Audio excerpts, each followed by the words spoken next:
Hey, this is Mikey Whipwreck from ECW, and you're listening to InYourHeadOnline.com. Or am I in your head? Or my head, your head? Somebody's head. Alcino wants head? Also should get head. I don't know. Anyway, that's where you're at. All right, we are back. Welcome to In Your Head Wrestling Radio. I am Jack, along with my right-hand man. 1-inch biceps. And the man all the way from the UK.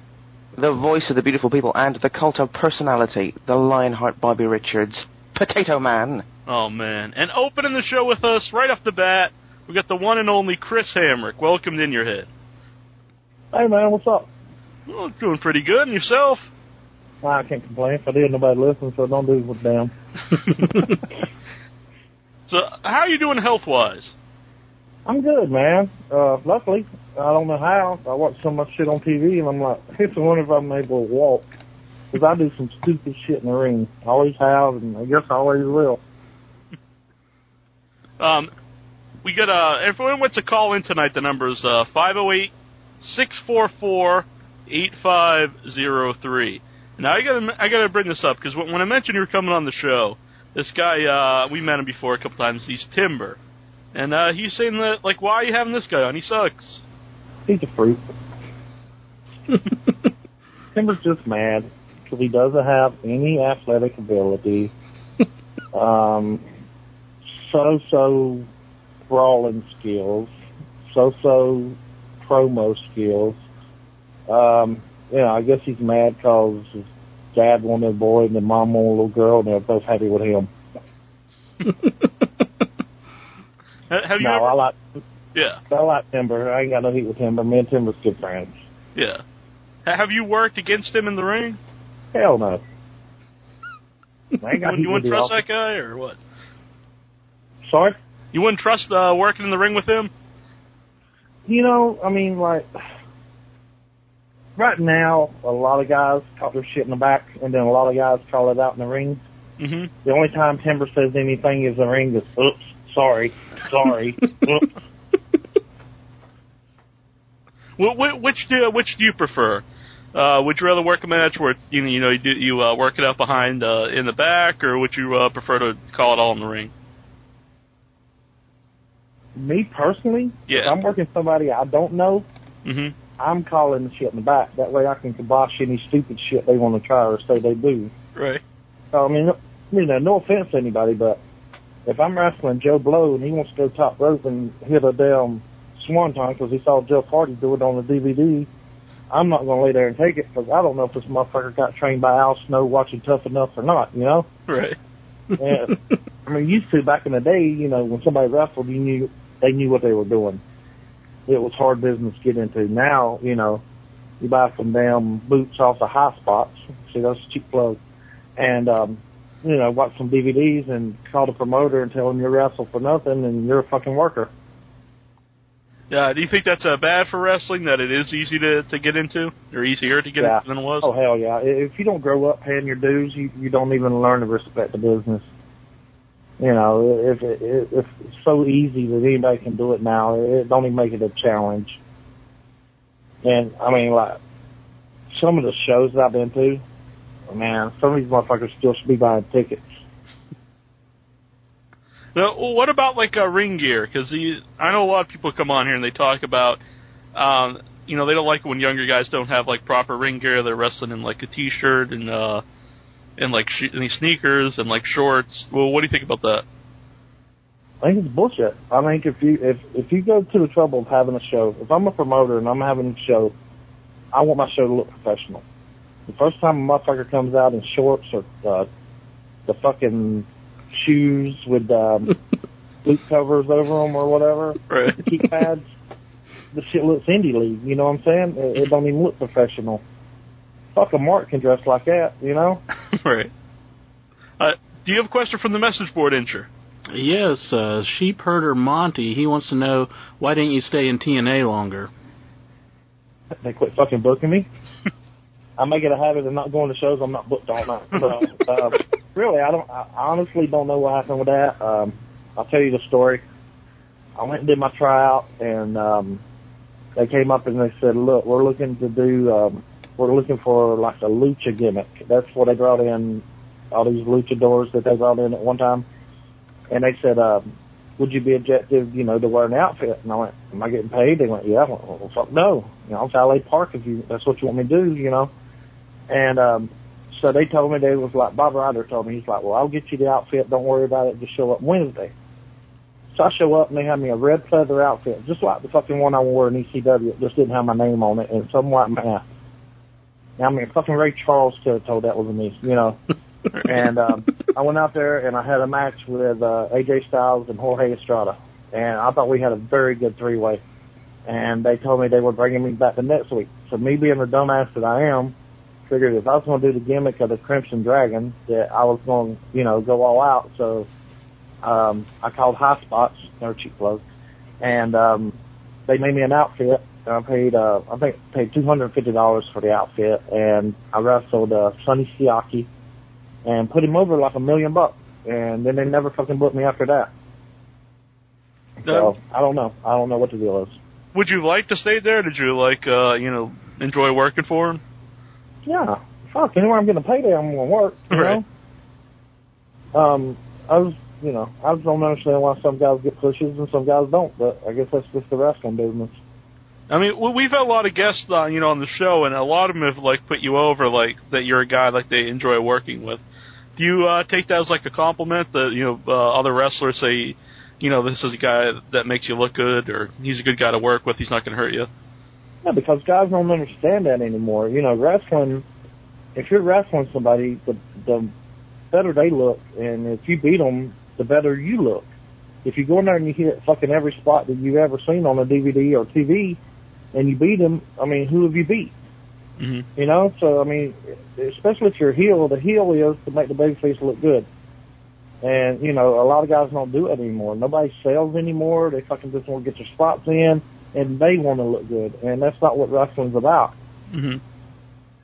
Now, when you were saying earlier about, like, doing some stuff, like if someone brings up saying they want to do a swanton bomb and you don't know who they are, what is, like, some of the crazier, like, spots someone, like, suggested that they wanted to do and you just, like, you know, turned down, like, I'm not going to do that? Man, I had an asshole one time. I was wrestling. I didn't know him. I was talking back to him. I said, what do you want to do to start the heat? You know, what move would you like to hit me with to start the heat? He said, well, I do a Canadian Destroyer. I said, well, you know what? You're a stupid ass, and I'll just see you in the fucking ring. I said, I don't even talk to you anymore because you're just a fucking Canadian Destroyer to start the heat now. So what are you going to finish with? What are you going to finish me with? You going to fucking shoot me? I said, you're just a fucking idiot. I don't even want to talk to you anymore. Maybe the finish would be a roll-up. Yeah. Start with Canadian Destroyer, pin me with small package. Tremendous. Idiot. Well, I was talking to you earlier today. You were talking about Ricky Morton. Now, I know you actually used to didn't you used to like do a tag team with Ricky Morton? Yeah, for a while. I can't believe I wore that stupid shit. What do you like? You any good road stories with Ricky? Oh my God, you got 4 hours to spend. Yeah. Ricky's awesome. I love Ricky Morton. And the thing that really put me over with Ricky was this motherfucker sold out everywhere in 83, 84. You know, him and Robert were the hottest things in wrestling. Oh, yeah. And once you meet Ricky, if you treat him with respect, he'll treat you like, you know, he's been your best friend for life. And that really meant a lot to me. Because I'm like, you know, this motherfucker ain't even got taught to me. And, you know, so the very first time that I wrestled him, he had got dressed and he went out to the gimmick table. Well, I walked by his bag and I seen a pair of blue tights with like the white fringe or whatever hanging out of his bag. So me being the ribber that I am, I put them on and put my sweatpants on over them and we, you know, talked our match or whatever. So we get in the ring to lock up and Ricky goes, I got a pair of tights. You son of a bitch, them are my tights. Yeah. So then like after that, every time that he'd finish a match or something, he'd give me a pair of tights. Like I've got like 7 pairs of Ricky Morton's tights. But I remember one time, oh, this is funny. We did a show, and the finish was a sunset flip. And he went to hit me on sunset flip, and the referee counted 2, and I farted right in his face. And I laughed, and the referee would stop. He goes, oh, damn, he farted. Ricky's like, count, you son of a bitch. So I'm laughing all the way home. Ricky's like, it's funny, ain't it? I went, It is, Ricky. You got to admit, that's funny. And so we stopped at this old grill store that had a grill in the back. And people started recognizing Ricky. This is for any of these ECW bullshit and all that. So nobody knew who I was. So they started recognizing Ricky, getting his autograph and shit. Well, there's an old lady back there behind the grill, and one of the people asked the old lady, she's like, you know, do you want his autograph? She goes, I don't watch that stuff. It's fake. Boy, Ricky looked right at her, slammed that pen down, and he goes, yeah, but it beats the fuck out of frying french fries for a goddamn living, and walked out. And I went, oh my God. So he'll tell you like it is. Mm-hmm. And then, yeah, go on. Sorry. I remember once we did a tag match, and Ricky was going to take the heat because I was taking pen. So Ricky walks up to the guys. He goes, you know, what y'all guys do for heat? And this guy goes, well, we're like a combination between Taz and the Steiners. We do a lot of suplexes. Ricky went, not the fucking nuts you want. He said, grab a headlock and hang on, motherfucker. I mean, how you go out the door to walk up to Ricky Morton and go, yeah, we do a lot of suplexes. One of the greatest Ricky Morton stories ever. And I know this is a shoot because Robert told me to. Ricky and Robert are over in Japan. And they're over there for a tour. And the Headhunters are over there. And they're watching the Headhunters match, and they're seeing these big motherfuckers do moonsaults and all that shit, right? Mm-hmm. So Ricky and Robert end up working the Headhunters. One of the Headhunters slams Ricky and goes, stay. And Ricky's looking out the corner of the eye, and he's watching this big motherfucker climb up the second rope, right? Right. By the time the guy got top rope, Ricky jumped up and said, what'd you say? The guy said, lay down. Ricky's like, fuck you.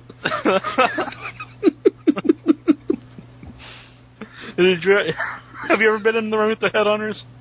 No. Hell no. I don't think they wrestle anymore, do they? I don't know. I think they...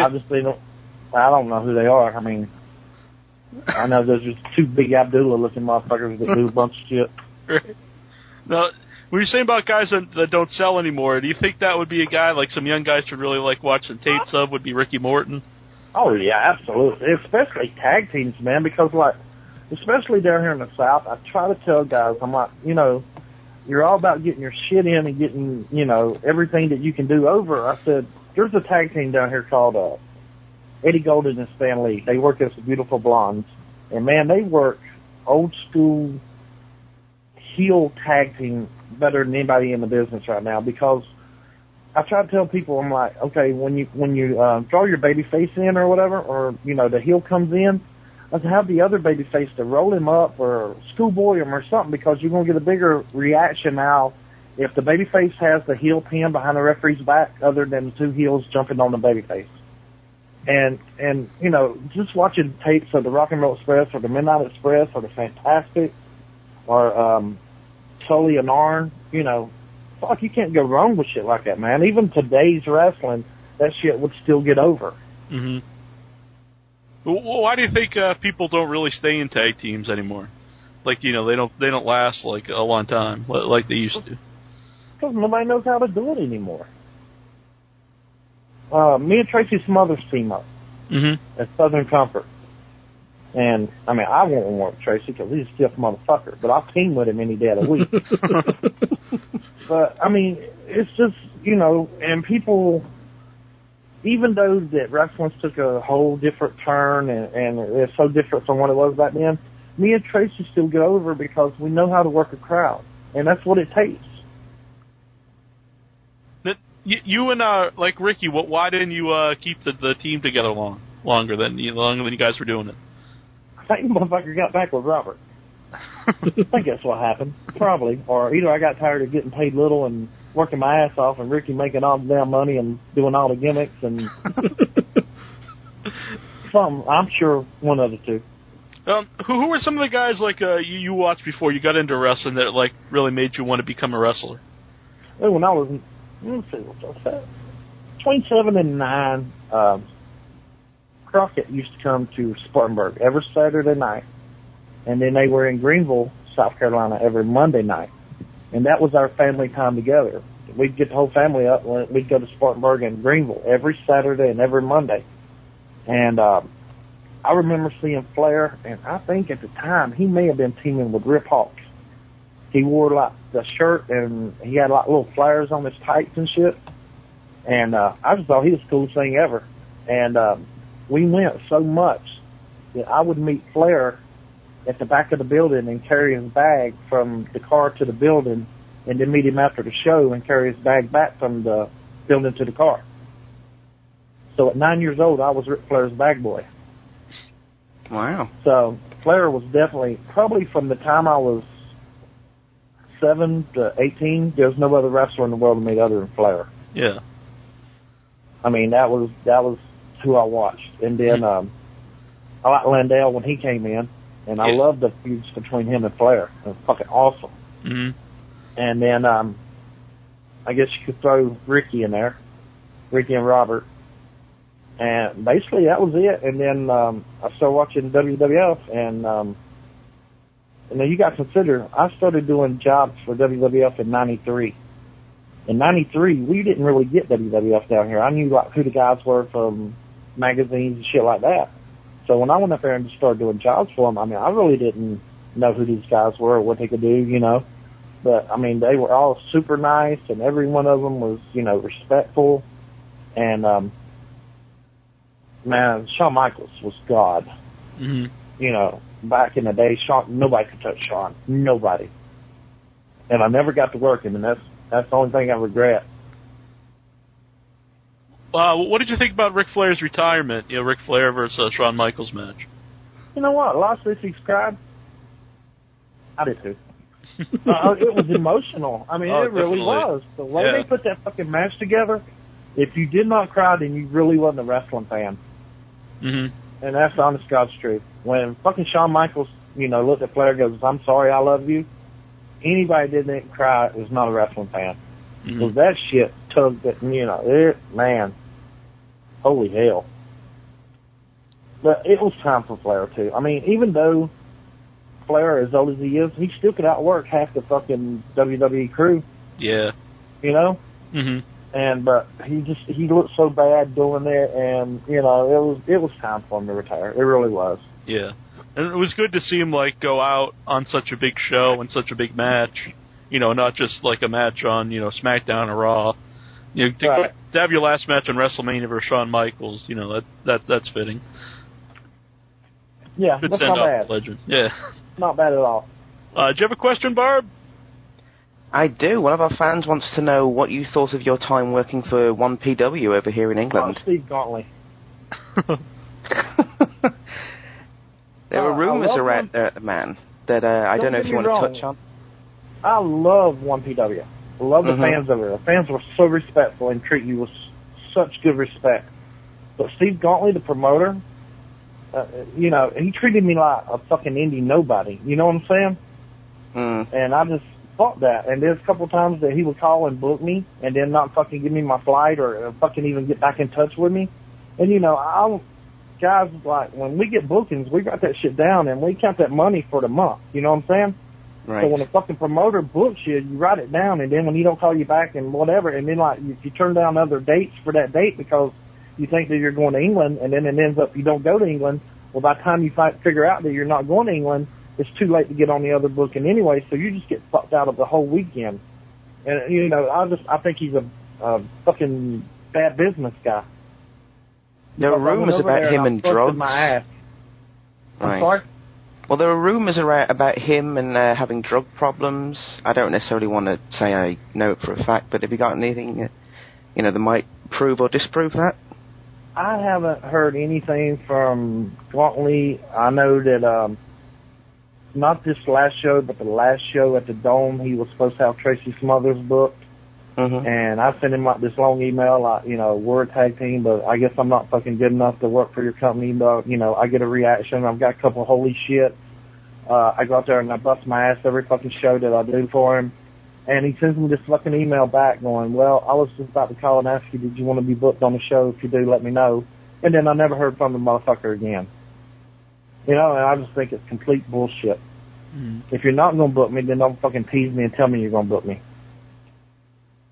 Well, what do you enjoy working in front of the crowds in England? Is it any different from the crowds in America? Yeah, it is really, because the English crowd are respectful. If you can work and you can entertain them, they're respectful.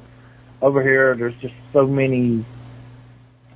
The way I describe a smart mark is this, and it's a motherfucker that can't get in the business and wants to get noticed by the crowd, so he waits for the chance to chant, "You fucked up" or boring or something, so he gets his little 5 seconds of fucking fame because he's a chick shit motherfucker to get in the ring or go to a school and learn how to wrestle, and he's got to get his attention some other way. Mm-hmm. You know, it's like I tell assholes all the time. If you're not fucking coming through the curtain, or if you're not getting a payday that night, you're not a part of that fucking show. So let people that do want to come and enjoy wrestling, that are wrestling fans, enjoy the show without sitting there and having to listen to "you fucked up" or "boring" or whatever the hell say, fucking stupid chant. You know, it's disrespectful and it's stupid. Mm-hmm. It's like, you know, if I come to some Mark's job and I was like, well, I don't like the way you make a fucking Whopper, you know, or if you drop some burger on the floor and I go, you fucked up, or whatever, it's just stupid. Mm-hmm. We got a call here. He's calling in from Ireland, I think. POD. Hello? Hello? What was it like being the fake Triple H on Raw a year ago? What did you say? He said something about, what was your question? Was that a question or just a statement? Wasn't Hamrick, he was the fake Triple H on Raw? He's saying that he enjoyed seeing you as the fake Triple H on Raw. Oh, that shit was fun. When I read the script, I popped because it says, you know, Triple H comes out and goes to spit the water and chokes. And, but you know me, if it would have been me, I would have changed it up a little bit. I would have tried to pop Booker T because, like, with that big fucking nose that they had on me, I wish that I could have, like, tripped in the ring or something and turned the nose upside down and got in there and asked Booker T if he smelled shampoo. Or, you know, just some stupid shit. I just think it would have been funner. But what do I know? Mm-hmm. Did you have anything else, POD? Do you think Steven Richards is an underrated wrestler? Oh, absolutely. Absolutely. Poor Stevie. He can't catch it. Well, I mean, you know, he's getting paid, so don't feel too bad for him. But he deserves to be in the spot, man, because, I mean, he's a good worker. Yeah, and it seems anytime they ever, like, gave him something to do on TV, it seemed like it always got over. Anytime he was given, like, some time to talk and stuff. So I don't know why. Right. Like, well, he knows what he's doing. He knows what he's doing, but, you know, that might be the death of him. Do you have anything else, POD? Have you ever wrestled in Ireland? No, book me. Talk your promoters. Get me booked. Can you get him booked, POD? I'll try my best. Okay, thanks very much for everything. All the best in the future. All right, Chris, good luck. Thanks for calling in. That was pretty good he called in. It probably cost him a bunch of money. I'm worth it. Yeah, exactly. We're worth it all here. King of Kings here in the chat room. You want to know if he heard that you had heat with Easy Money. You want to know if that was true and if you've buried the hatchet. No, actually, we did have heat, but we're cool now. We went to England together for FWA, and, you know, we're cool. We had heat there for a while. Yeah, we did. Well, where did that stem from, or don't you want to get into it? I don't care. Kid Cash was the ones solely responsible for getting me and Jason in ECW. And he got us to try out. We went and did try out, and we ended up working him and Chili Willie that night. And Tommy Dreamer comes up and he goes, okay, you got 6 minutes, you know, Cash and Chili over. Well, you know, Dave and Chili could have jobbed us out, and nobody would ever care, you know. But I was talking to Cash, and I was like, hey, during the heat, you know, can I do this, can I do that? And he goes, look. He goes, me and Chili already have contracts. He said, you and Jason go out there and get your shit over and get a fucking contract. And I just thought that was cool as hell, you know. Mm-hmm. So when Jason started WCW as Jason Jet, Kid Cash was getting a tryout. And as silly as it is, Jason was over there working out with his little armband things, and Cash asked him, he's like, you know, can I borrow those? Because you're doing Thunder, and I'm doing like, dark match or whatever, so there was a lot of time between us. And Jason looked at him, he's like, well, I just bought them and they're new and blah, blah, and Cash got hot. He's like, well, fuck you, motherfucker, I got you a job in ECW. And Jason looked at Cash, he goes, yeah, but we're not there anymore. And I went, fuck that. Everything that he did to help us, and you're not even going to try, let him borrow your fucking armband? That's complete bullshit. But yeah, we're cool now. That's good. What do you think about Kid Cash? Like, as a worker, as just a person? I love Kid Cash. I mean, we've been friends. We've been best friends for forever. He got me my tryout in ECW. He told me he would, and he did. And he helped me out in TNA when I got my tryout up there. And we don't stay in touch as much as we used to, but we still, stay in touch. But as far as a worker, Kid Cash is fucking awesome. Yeah, he's a man. What did you think about your time in ECW? Did you enjoy working there? Yeah. I loved it. ECW was such a blessing. First of all, the locker room was one of the best locker rooms ever. Everybody was there to help somebody. Nobody was trying to take your fucking spot, or nobody was worried about you taking their spot. Everybody was there because they deserved to be there, and I honestly believe that, And one of the things that I really thought was cool about ECW was, like, after we had a big house show or a TV tape-in or a pay-per-view, Tommy Dreamer would come in with a TV and a VCR and sit there and watch your match with you individually, and like try to point out what went wrong or what looked good, or you know what I'm saying? I'm like, wow, who does the fucking time to do this? So that just meant the world to me, and I just wish we could have got there a little earlier. Yeah, instead of what was it? When ECW's ending, I mean, what was like going through mine? Was it just like so disappointing that it closed? Yeah. Once it closed, you're like, I'm back to the indies.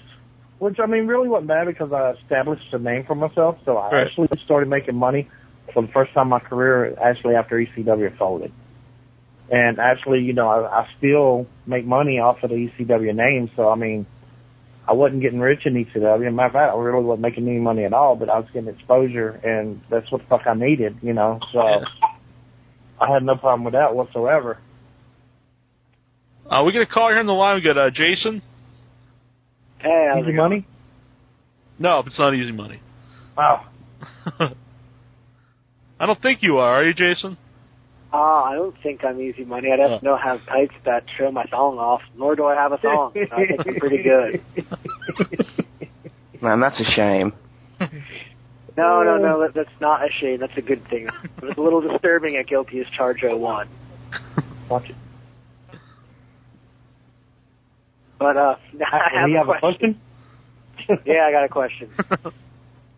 I want to know if you have any good stories about being on the road with Carino and Victory and CW.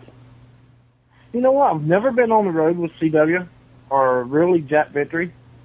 Carino, been on the road with him. We used to go to West Virginia and back, and not really that great of a reel, but it was funny because just the look on Steve's face was, we would stop at the gas station to get gas, and I would always pump the gas, and Steve would go in and pay for it, right? And no matter what it stopped on, I would make it 1 cent more, so Steve would have to dig in his pocket and get that penny. And I would do it every time we stopped. And then I remember one time we went to, West Virginia, and it was me, and I can't even remember who it was, but Steve went in to pay for the gas, and we took his bag and stuck it beside the gas pump and drove off. The very first time I met Carino was, this is a pretty funny story in itself. Me and a friend of mine, Raw was coming to Fayetteville. So we went to the show like around 2 o'clock in the afternoon and snuck in the building. And this was before the Hardys push and all that. And Jeff and Matt and a couple other guys were in the ring working out. And we were just hanging out. And Tony Gurria called Jeff Hardy over. And I saw him kind of nod our way, and I went, shit, we're about to be thrown out of here. So Jeff comes up, and he goes, Tony Gurria wants to talk to you. And I went, oh, God. So Tony goes, well, you've worked with us before, right? And I went, yes, sir.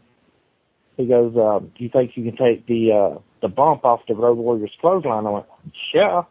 He goes, all right, well, tell him, good. Come back here, sign papers, we'll pay you, and you can do that tonight. Well, I had on, like, some funky-ass pants, and he's like, well, you know, do you have another pair of pants? I went, no, I usually only travel with one pair. And Carino was there doing jobs, and he's like, well, I think he's my size, so he can wear my pants. So I wore Carino's pants and took the bump from the Road Warriors clothesline. And at the time, Steve and fucking Christian York and Joey Matthews and Matt and Jeff were all wearing this fucking little headband gimmick.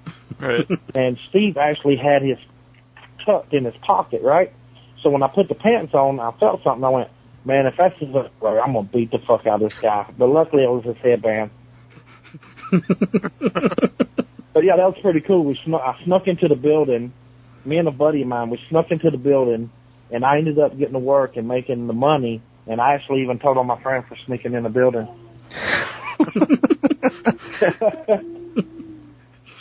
Yes, I did. But I know me and Jack Victory, when Carino had his promotion, PWF, I was the Universal Champ, and Jack Victory was my partner, and Louis Dangerously was my manager. And I know me and Jack did some crazy-ass promos and had to keep doing them because we would just mess them up on purpose, and we just had a blast. And, I mean, at one time, Carino had, this was our stable. We were called the Good Old Boys. It was me, Jack Victory, Louis Dangerously, Michael Shane, Joey Matthews, and Alexis Lurie, which is Mickey James now. So, I mean, tell me that's not a good little stable. Definitely.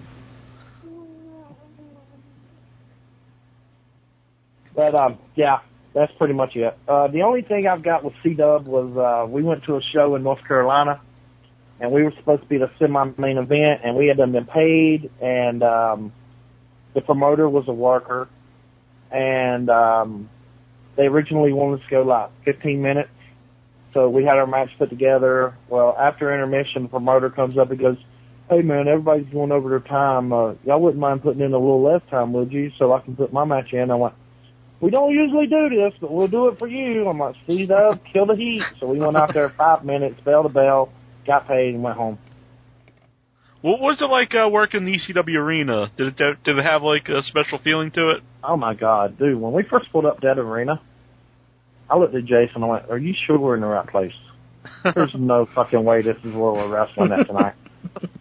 But once you got in that arena and the people came in, you can't describe the magic that happened. It was magic. I mean, that's really what it was. Mm-hmm. And it's like I told anybody, if you could get over with the ECW arena, at the crowd at the ECW arena, you get over anywhere. Because those motherfuckers were hard. Do you think it still has like that special aura to it? No, or? Absolutely not. Absolutely not. There's been so many fucking promotions in that building that, you know, it'll never hold what ECW had. Never. Are you surprised like so many promotions still go there? No. You know, a promoter's a scumbag motherfucker anyway, and anywhere they see that's going to draw a good crowd, right. They think their show is just as good as, you know, the crowd that was there or whatever, and they think they can draw the same crowd. You know, it's the same way everywhere. Mm-hmm. Who are some of like? I live in North Carolina. Right. There's an armory up at the Forest City, North Carolina, and there's 2 different groups that run there every other weekend. So, I mean, you know, there's no telling where you're going to find a wrestling show. Who are some of, like, the worst promoters you've worked for? Norm Connors. From the IWC? Shit motherfucker. No, I can't really say that because Norm did treat me right while I was there. The only reason I have heat with him is some group wanted to book me August the 1st or 2nd or whenever the fuck it is. Well, anyway, Norm is running the day after that. So, you know, with gas being so fucking high right now, you try to get as many bookings as you can while you're up there. And me being a regular for Norm when I was, you know, the guy says, well, I'll ask Norm if he'll book you that day after that so you get an extra little payday. And I'm like, hey, cool. So he sends me this text back, and he's like, well, Norton's not interested. So I called Norton Connors up and left him a message. Well, he called me right back, so I told him to, on the phone what I told him. He's like, well, it's about show. I'm like, I don't give a fuck what it is. Is it really going to hurt you to put me on a goddamn show? Because he's telling me, he's like, well, we're going to quit bringing outside talent in and blah, blah. But he's stuck so far up TNA's fucking ass that it ain't even funny. So fuck him. And Norton Connors, if you're listening, fuck you. If you're not listening and you know Norton Connors, tell him I said fuck him. If you don't know his phone number, email the motherfucker. I'd ask you to give his number out here on the air, but maybe that's not the best idea. I fucking should, but I won't. We got a caller here. We got Adam on the line. Yeah, first I want to say I'm a big fan of you, Chris. Why? No, go ahead. I got two questions. One is, what was it like being the character Crimson Dragon? He went over that a little bit earlier. It was cool. I mean, it was a payday, I mean, I'll be Charlie Fishwater if that's what they want me to fucking be, as long as I'm getting paid and, whatever. It's a gimmick, Yeah. And the second one is, how is it being part of the stable Hot Committee? Or Hot Committee? What's up with Hot Committee? Dude, anything I would have been happy setting the ring up for ECW. I mean, that's how honored I was to be in that fucking group because, man, at the time, you just couldn't touch ECW's workers. They had the best wrestling around. I don't give a fuck what anybody says. WWE couldn't touch them. WCW sure as fuck couldn't touch them. But as far as workers, nobody could touch their work rate. And, for them to stick us with Julio and Elektra, Elektra was already an established name there. Mm-hmm. It was good. It was really good. And I thought that we brought something that nobody else did because we had that little southern fucking style of wrestling that we did. And I mean, we did some cool shit, and we were actually starting to get over when ECW folded. So, it was fun. And I'm glad to say that I was a part of it. Mm-hmm. Well, what do you think about the new ECW? I think it blows. And I really shouldn't say that, but I will. But, right. Compared to the old ECW, mm-hmm. It's like fucking Velocity Light or something. There's one guy from fucking ECW, Tommy Dreamer. Yeah. Yeah. Yeah. I would say, do you think it'd be better if they just renamed it something else and it could be like the show where they have new young guys or something? If calling it ECW, people are always going to compare it to ECW, the original one. Yeah, I mean, it's just, I don't know. I've got so many mixed emotions about that bullshit. Mm-hmm. I was originally supposed to be a part of the ECW crew. Mm-hmm. Tommy Dreamer called me before they announced ECW was coming back and asked me would I be interested, and I was like, yeah. And he's like, well, it's just a way to, to give my friends that could work, some money. And I said, cool. So at the time I was going to England, and then I was going to Canada for a month. And so I told Dreamer, he's like, well, when you get back, I'll send you your deal. Mm-hmm. And I was cool. So I get back, there's no deal. I called Dreamer, he's like, well, you're under contract with MTV for the WSX thing. Now, well, technically I'm not, because I forgot to sign a couple places on the contract, and they sent it back to me. So I just threw the motherfucker up in the cabinet instead of sending it back to him. So, but Dreamer's like, well, I can't talk to you about a contract until you get out of that one. So I got on my contract with WSX, and then Dreamer sends me an email going, well, they're not interested in you anymore. And I went, well, why the fuck would they when they can have Mark Henry? You still watch WWE? No. I did start watching it again when Jericho came back. Mm-hmm. But no. Did you think the Wrestling Society X show would take off bigger? No.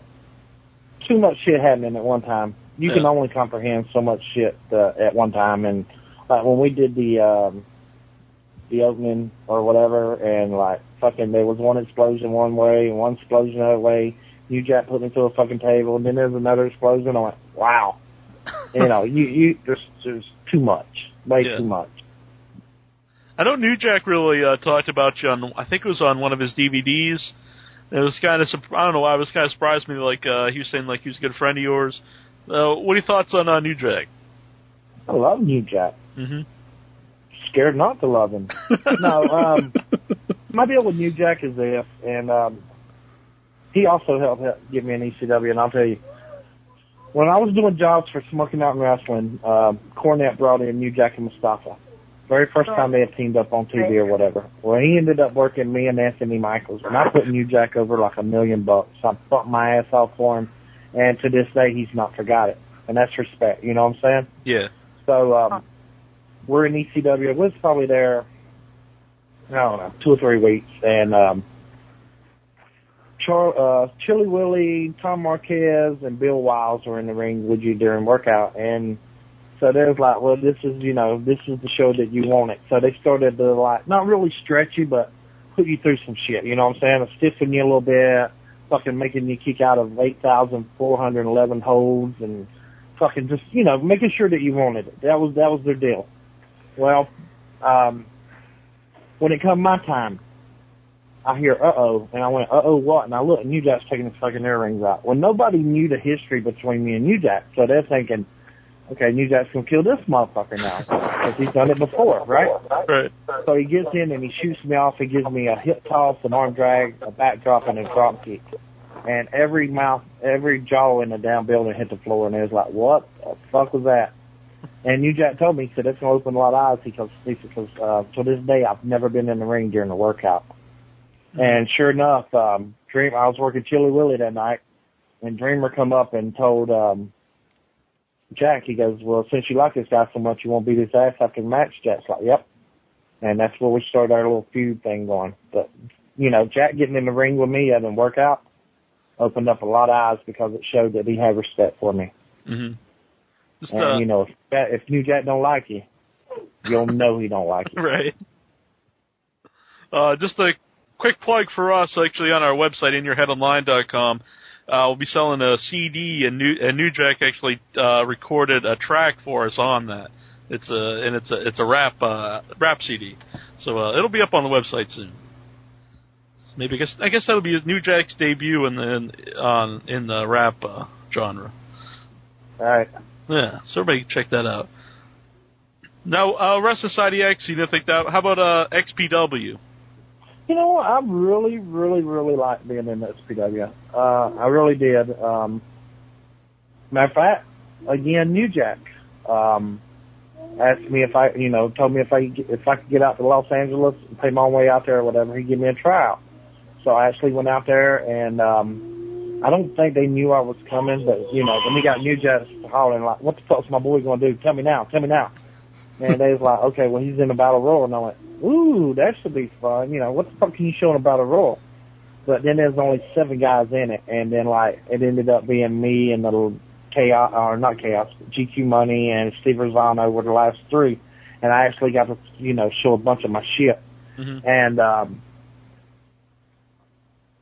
I really liked that CW. You know, I know Rob Black had a bad reputation because it was porn money or whatever. And the way I look at it, if I come into your town and I put on a wrestling show and I bring in names and you enjoy the show and have a good time, does it really fucking matter how I got the money? You know, all you're doing is wanting to be entertained. It shouldn't really matter if I'm out, you know, making porn movies or, you know, prostituting women, or it don't matter how you get the money. It really should be an object of, you know, how the money got there. Mm-hmm. That was Rob's Black decision to do porn. He was making money at it, and he decided to like wrestling, you know.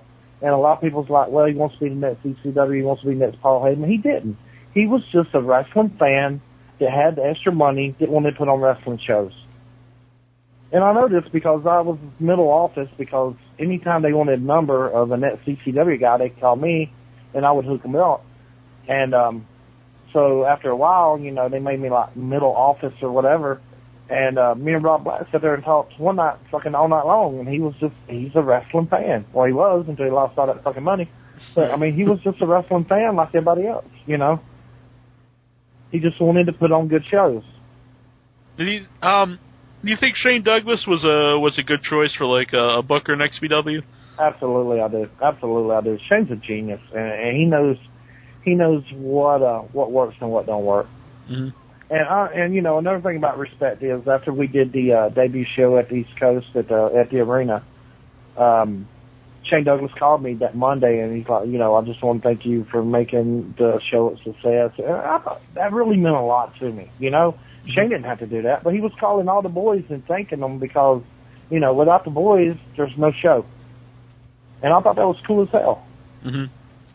Are you surprised, or he was like kind of disappointed he's like not working in wrestling somewhere anymore? Shane? Yeah. He's hurt. Mm-hmm. Matter of fact, I just called him like an hour today, and I'm trying to get him booked for a group up here at CWA, mm-hmm. Champions with Attitudes. Yeah. And he got hurt at work. He fell on his back, and you know, and Shane's had so many dealings with wrestling, so many promoters that fuck you, and, you know, he really don't miss it, and, you know, sometimes I can't blame him. Right. It's a shame because he's a hell of a talent, and you know, great promo. Oh, yeah. But, you know, if he don't want to do it anymore, that's his decision. Mm-hmm. Did you... There's 2 others I wish that would quit, but they don't, but whatever.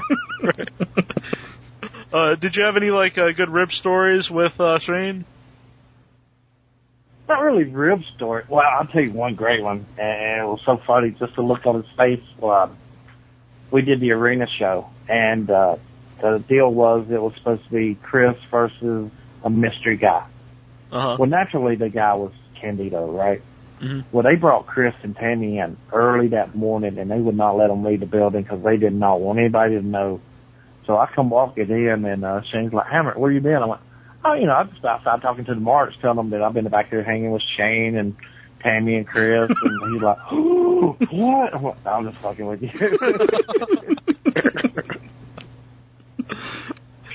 I heard that there's some type of story with Christy Mist while you're working for XPW. No. Actually, it was after XPW. Oh, after XPW. Okay. Yeah. I'll tell you, I first saw Christy when I was watching the ECW pay-per-view in California. And I went, wow, if XPW's got her, I might check into this shit. So I would get XPW DVDs and fast forward to where Christy was. And so I was a big mark for her when I met her. And promoter in Cleveland, Ohio, named JT Lightning calls me. And he goes, I've just with Christy Miss. I'm like, congratulations. He goes, well, I ain't got anybody for her to walk out with. I went, well, you idiot, me. Why would you think otherwise? He goes, yeah, because all the other boys be trying to, you know, bang her and everything else. And, yeah, you know how those son of bitches to be. So, at the time, I was seeing Jillian Hall, who was working with Mercedes on the Indies. Right. And we had just actually got back together. And she was on the show, too. And she was wrestling first match, and then she was leaving. Well, I couldn't even look at Christy the whole time she was there. But as soon as she left, up them stairs I went and figured out a way we could lose her top. That's good booking. So anyway, me, Christopher Daniels, Julio De Niro, SATs, Quiet Storm, and Red were all on the show.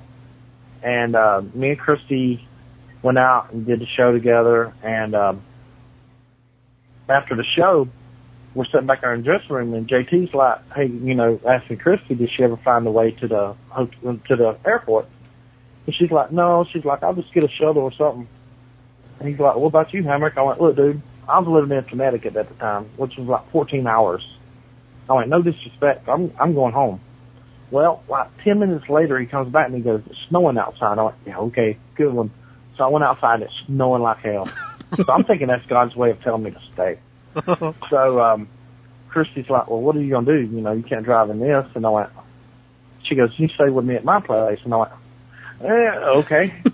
So we all go to a Denny's or somewhere after that. We're fucking around and blah, blah, blah. So Julio and Christopher Daniels stayed in the room, and then the SATs and Red and all those fucking Mexicans stayed in the room. And so So we went to Julio and Christopher Daniels' room, sitting there talking to them and blah, blah. Finally, we go back to her house, to her hotel. Well, we get there, and she fucking just strips right down, puts on the Chris Hamrick shirt that I gave her, and laying in bed. And I'm trying to have a conversation with this girl. And I'm thinking, there's no way I'm banging this chick, because she's a pro. What if I'm the worst she's ever had? That lasted about 3 minutes, and I figured, I really don't give a fuck. If I don't bang her, I'll think I'm gay. So, ended up banging her, and we woke up the next morning, and I'm like, well, what are you going to do about, because she'd missed her flight, and I'm like, what are you going to do? She's like, well, I'm just going to let her flight. I'm like, well, why don't you just stay and hang out all week? And she's like, okay. And I went, all right, cool. She ended up staying an extra 12 days. Oh, you dirty dog. A couple of ribs that we played, because she liked to play ribs, too. Mm-hmm. We're going to fucking somewhere. And, well, I know what it was. It was the debut of the 3PW show with the Blue Meanie. Mm. Well, I kind of got to thinking, I went, Jasmine probably has heat with Christy because she has heat with everybody else. So I called Meanie. He's like, well, I'll call you back and let you know. Well, he called me back and he goes, yeah, Jasmine don't want her there. And I went, well, fine, I just want to do your fucking show. And he's like, no. I said, well, dude, if she can't stay away from Christy for like 3 hours, then fuck it. He said, well, what if you do first match and then you can leave? I went, yeah, I'll do that. So I dropped Christy off at the Holiday Inn. Well, the next morning we're getting ready to go somewhere. She's like, well, let's play a rib on your friends. So I called everybody in my phone that's wrestlers. And I went, hey, I said, I got a problem. And I told her, I said, the only two that will not believe it will be Christopher Daniels and Julio De Niro, because they know I play fucking ribs on everybody. Well, I call everybody, and I'm telling them, I'm like, listen, I got a problem. I said, I'm sitting down here at the fucking jail in Philadelphia. I said, they brought me and Christy in, and they took Christy in the back room, and they're talking to her. I said, I just met this chick. I don't know what the fuck she's telling them. I said, the problem was when we left the Holiday Inn, we got in my car, we started messing around, and, we got caught. And I said, I don't know what she's telling them or whatever. And fucking Julio and Christopher Daniels giving me legal advice on the phone. So we let them wait a couple hours, and then we called back, and I said, it's cool, they recognized her, she told them who she was, and they just told us not to do shit in public anymore. I said, well, we showed them, we did it in the parking lot before we left, right? So naturally, that shit hit the goddamn indie circuit, right? So fucking Carino calls me. We're in Cleveland. Carino calls me. He's like, hey, he goes, do me a favor. I went, yeah. He goes, I've got a show in West Virginia. He goes, I don't want to go by myself. Please drive with me. And I went, hold on. So I asked Christy. She goes, yeah, that's cool. He goes, who are you asking, Chris? I said, Christy. He goes, Christy who? And I said, Christy Miss. He goes, you're lying. So I put it on the phone. So he got back on the phone. He's like, you are God. I said, yeah, I know. And so we fucking, we have done decided we're going to fuck with Carino the whole way there. And so she's like asking me all kind of fucking questions, shit. And Steve's just, every time he would hear a question, he would just like, look at those mountains over there. Boy, those are nice mountains, right? So he's like, man, we need to get gas. And he hit his turn signal, and right before he got off the exit, Christy goes, so Chris, what do you think about fucking me in the ass tonight? And he pulls back on the road, he goes, we'll get it at the next exit. So anyway, we're getting ready to, let's see, let me think of how this happened. Anyway, she tells me, she goes, let's get matching tattoos. And I went, okay, what do you want to get? She goes, well, let's get your flag. I went, no shit? She goes, yeah. I went, okay. So we actually went and got the rebel flags that I have on my wrist. Right. She's got one just like it, or she had one just like it. I don't know if she ever got it removed or not. But she's got one just like it, and we got them together, right?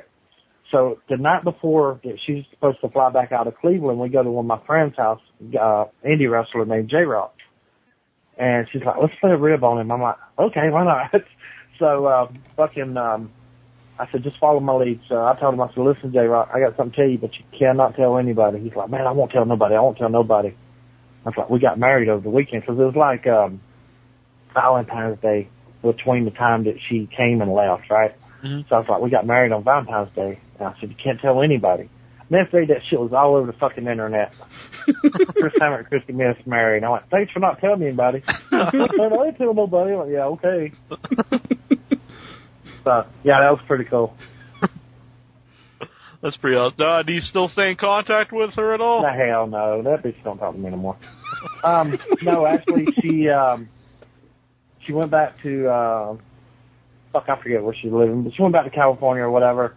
Mm-hmm. And I had her booked for a fucking indie show, and she never showed it. Mm-hmm. Where was her? I don't care. You know, I don't care if I ever speak to her again. Right. I banged her for 12 days. Right. Where was her tattoo? Same place, on the wrist. Before I let you go, because I know there's something you're looking for in like a DVD, or if anyone has any footage of it. Why you gotta go? Why you gotta go? Am I that boring? No, not at all. I thought you wanted to go at 9. Let's go. All right. I ain't got nothing going on. All right. Well, we'll just bring this up. Is there's something you're looking for? Some footage? Yeah. If anybody has a copy of the MECW event that they ran at the arena because John Collins was going to take over the wrestling world, if you could send it your address or whatever to MySpace, let me know you got it. I would really appreciate a copy of it. Mm-hmm. Yeah, or you can contact me and I'll get you in contact with Chris, however you guys want to do it. Or you can call Norm Connors and tell him to fuck off. Yeah, I mean, I don't care how it's there. As long as I get it, if somebody's got a copy and made me a copy of it, I'd really appreciate it. I'll send you an autograph picture of Rob Van Dam. I mean, you know, whatever. Were you part of that show? Yeah. Me and Julio worked, who is now Abyss, and he had a partner named Rob something. I think Chris Harris worked Kurt Hennig. Jack Victory worked Buff Bagwell. I think Sabu and Sandman worked the ladder match. New Jack worked DeVito, and I'm really not sure the other matches. Did you think that was going to be like that wasn't a takeover world, or did you just Fuck no, this is just another indie booking. I've heard that shit all my life. Oh, we're gonna do pay-per-view. Okay, just pay me for what you owe me now. Fuck the pay-per-view. Dude, I mean seriously, like when and this is no shit. When Kick Ass was started ECW. He, you know, ever since I've known Cash, he told me, I'm going to do ECW, I'm going to do ECW. I'm like, well, you good luck with you there, little buddy. And the night that he called me, I'm laying on my bed, and he's like, man, I started ECW this weekend. I'm rolling my fucking eyes going, okay, sure you did. And sure enough, I talked to one of my buddies, Danny Harris, who used to order the Observer or whatever. Mm-hmm. So he fucking calls me, he's like, hey, man, Cash ECW. And I went, no, he did not. Y'all in this together. He goes, no, I swear to God, it's right here. And I went, motherfucker, call me back, Cash. Call me back. So let everybody know, too, if they want to contact you off the MySpace, it's myspace.com/High-Flying Chris Hamrick, and the high is spelled H-I. There's no G-H in that. And we'll have a link right on the website so you can click right on it. You brought up the Observer. What do you think about the Observer and those kind of the dirt sheets, as they call them? I used to read them, and you know, back when I read them, you know, it was a big deal to see my name in them, even if it was fucking results, and anybody get their goddamn name in results. I don't know. I mean, there's really, how can you be mad at him now because shit's all over the internet? You know what I'm saying? Right. There's no more kayfabe, so I mean, it's not like that. He's not doing anything anybody else is not doing now, you know? Was it ever hard for you to, when like kayfabe was starting to, to do interviews openly about wrestling, anything like that? Was that ever hard for you to do? A little later in years, like when they ask you, is it fake? How are you gonna sit there and look at it and go, oh? Right. If they're over 10 years old, they're gonna look at you and go, fucking liar. And all these motherfuckers that think that, it's fake and it don't hurt. I wish they could take a bump in the ring one time because shit adds up. Mm-hmm. You know what I'm saying? Definitely. I wish it was as fake as everybody thought it was. Mm-hmm. The pain's real and the injuries are real, Mm-hmm. And every time you step in that fucking ring, you're taking a chance. Then people don't understand that, They don't understand the concept of, you could be hurt at any second or, and simple shit that people do, like when Rob Van Dam broke his fucking leg doing a baseball slide. It's something that he'd done a million times, and just that one fucking time, you know, almost ended his career. People don't look at shit like that. What was the worst like injury you've received in the ring? You ever tell you the one that I told in England? All right. It's fucking great. I sprained my ankle one time, and well, that's not the worst part of it. I had to lay on the couch, and the only DVD I had was the best of Sterling James Keenan, and I wouldn't wish that fucking pain on anybody. No, yeah, I told that in England, big pop. I guess the worst one, really, I've had two that really aggravated me. One was when I started ECW and New Jack did a table dive. He hits the table dive perfect. And when he hit it, I rolled over on my side like I was hurt, and he thought I was going to lay flat, and he dropped his elbow. And when he did, it just crushed my ribs. That one hurt like hell. And then I used to do this fucking stupid front flip bump off the apron and land on the floor on my back. Well, I did it in SCW in California, and if you got a copy of it, keep it, because you'll never see me do the motherfucker again. Do not suggest anyone trying that one. No, all you backyarders, go ahead. Keep trying. It'll work.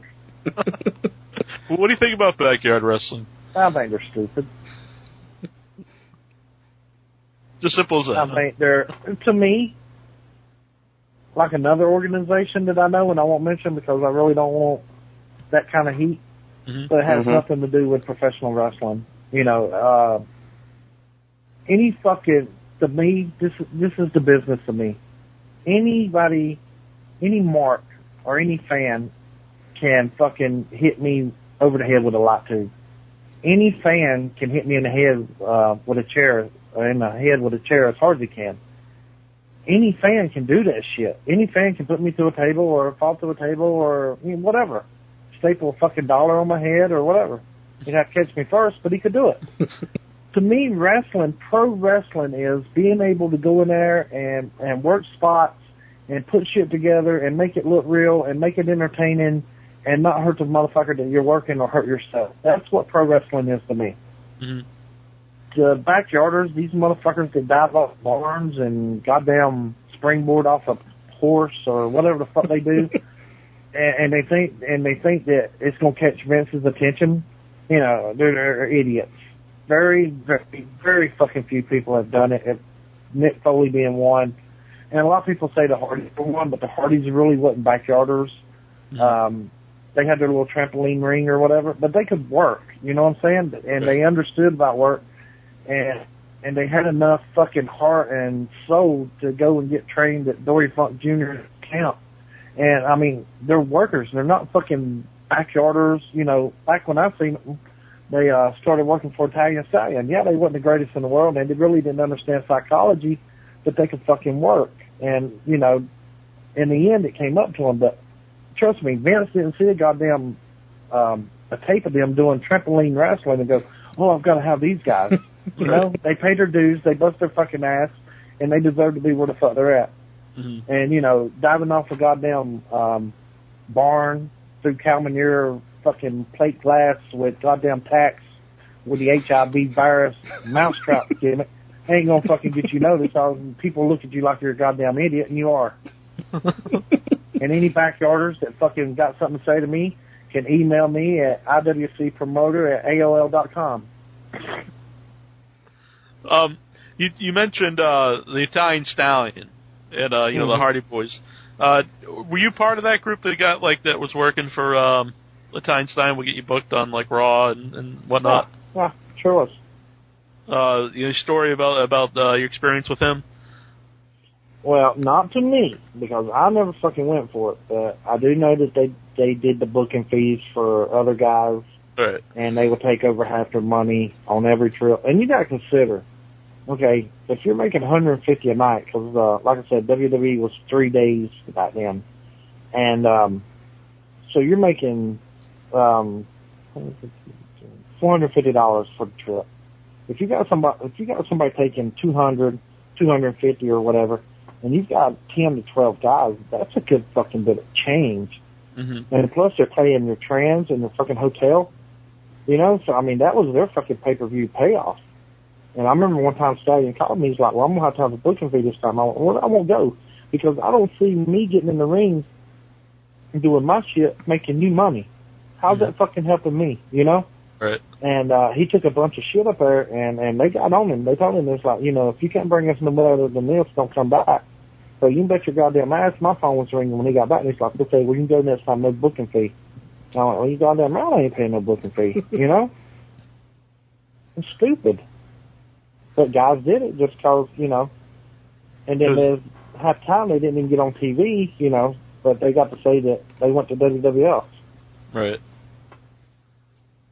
When you talked about injuries earlier, were you ever in the ring and like either saw like a bad injury or like you actually hurt somebody by an accident? Or on purpose? I don't know. No, there's a couple I like to hurt on purpose. Yeah, I'm just kidding.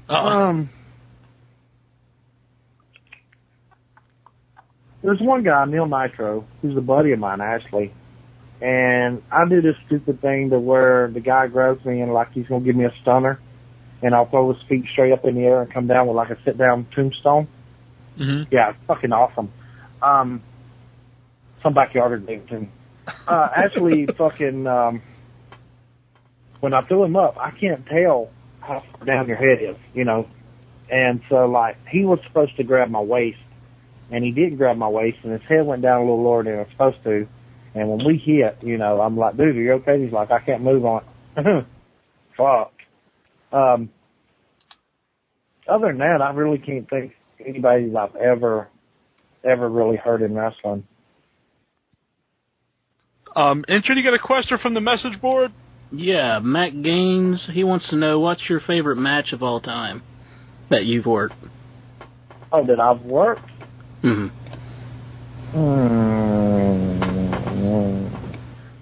Probably, and it really wasn't like anything special as far as the match goes, but as far as just how it happened, I wrestled Owen Hart on Raw or Superstars or one of those shows, and he actually requested to work me. So that really meant a lot to me. It really did. Someone here in the chat. One of my favorite is me and Candido worked each other in Cleveland, Ohio, and this card was stacked. It had Marty Jannetty, it had New Jack, it had Bars Mahoney, me, Candido, and I'm thinking maybe a couple more.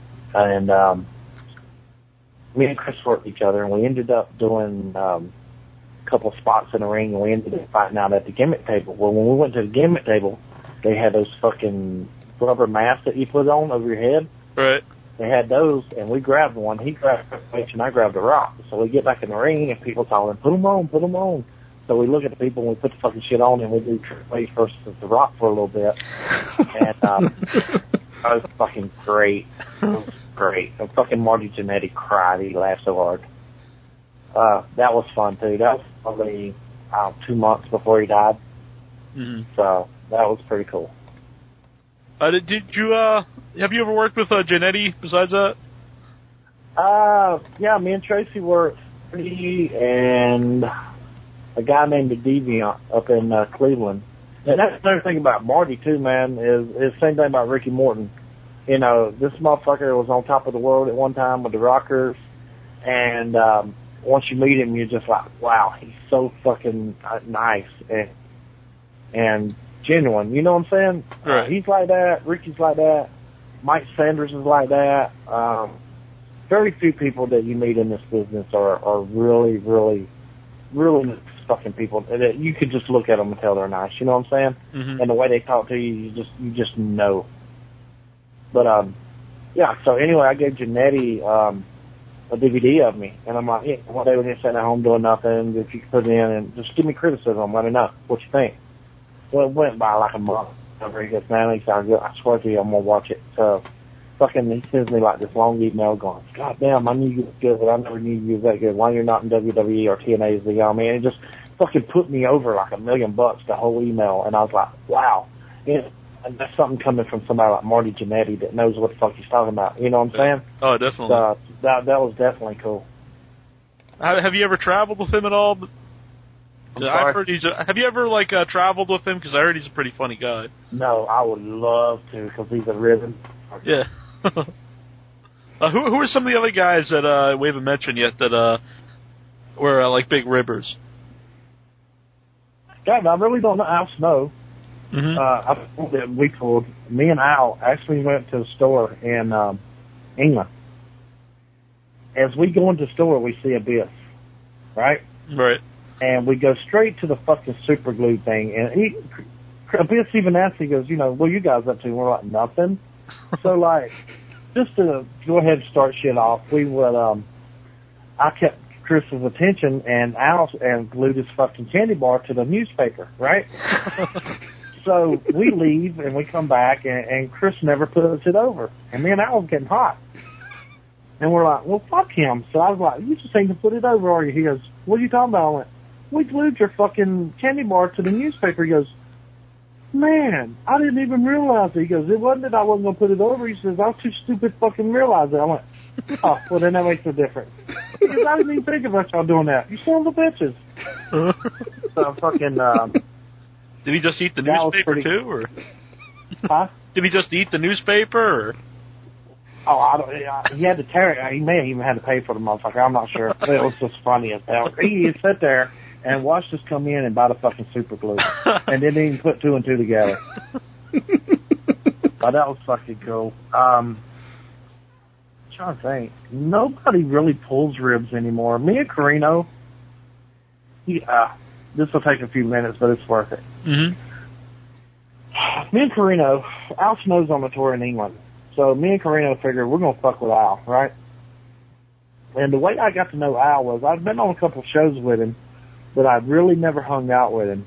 Masato Tanaka's on the same tour. Soon as we're all waiting in the lobby for the bus, and Carino's like, seeing Masato Tanaka coming. He's like, man, he goes, he's real with hugging. He knows it's a part of the business, but he's real. It really makes him uncomfortable, right? Mm-hmm. As soon as he told me that, I went up, and I don't know if y'all have ever watched the Wayans Brothers, where they do all the fucking hug, grab the ass and hug, shake the head and all that. Yeah, that was me on Masato. And he turned like 52 shades of red. And Al just looked at me and said, I'm becoming a fan, Hamrick. And we started hanging out and talking and fucking, joking around each other and shit. So me and figured, we're going to fuck with Al. So we go down to the lobby, and we're like, hey, we have the key to this room. And she's like, well, Al Snow's in his room. I'm like, who's not in the room? She goes down the list. She goes, Jeff Jarrett. And I went, why not? So we get Jarrett's room key, and we go and we take the mattress and put it in the shower and turn the TV around, unplug it. It's harmless shit. You know what I'm saying? Right. And we leave. All right? So the next night we do the show, and we're at the bar. And AJ, Daniels, and Samoa Joe are in the bar playing poker with each other, right? So me and Steve figure we're going to fuck with Al again. So I call Al in my Tommy Rich voice and like, get down the bar, drink with the boys, you're not one of the boys, and blah, blah, blah. And he goes, I'll be down there in the shower. So we wait a few minutes. We figure he's not coming. Steve's like, well, we'll stop by my room and grab my pillows, and we'll just fucking blast him when he opens the door.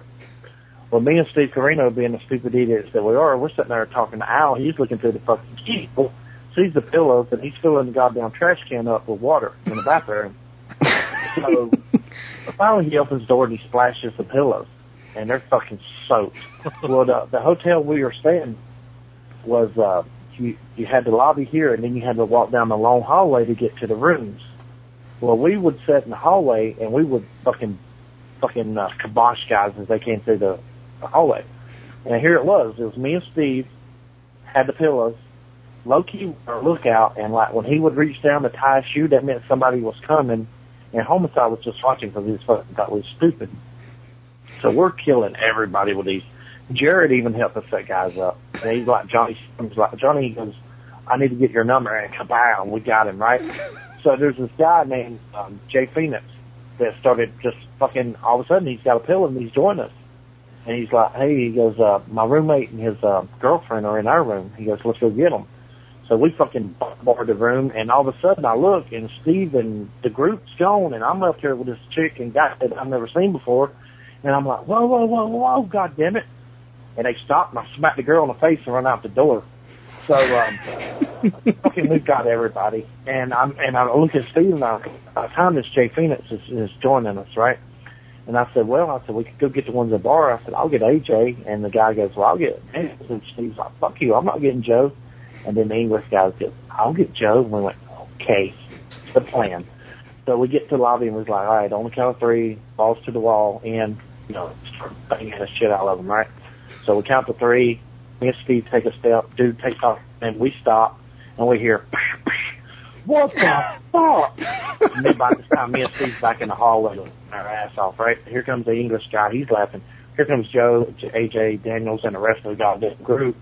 And fucking Joe grabs the English guy up, and he's like, motherfucker, you don't know me, blah, blah, blah. So he takes him out in the parking lot, and he's brushing his fucking head, and all the boys are around, and me and Steve standing at the door, and the guy's like, Hamrick Carino. And he's like, is Hamrick Carino going to save you for this ass whooping? And then Steve's like, nope. And we went back inside, right?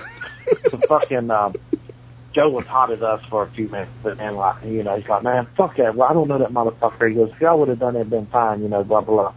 And fucking even low-key and homicide was looking at us like, yo, man, that's fucked up. He's like, fuck y'all. Y'all was a fuck house, what the fuck? How you going to say that about it? So fucking, like 30 minutes later, he comes out and he goes, man, I just got fired. And we was like, sorry to hear that. See you, kid. So we went back up and found Joe and made everything cool, blah, blah, blah. Well, I had actually forgot about that, right?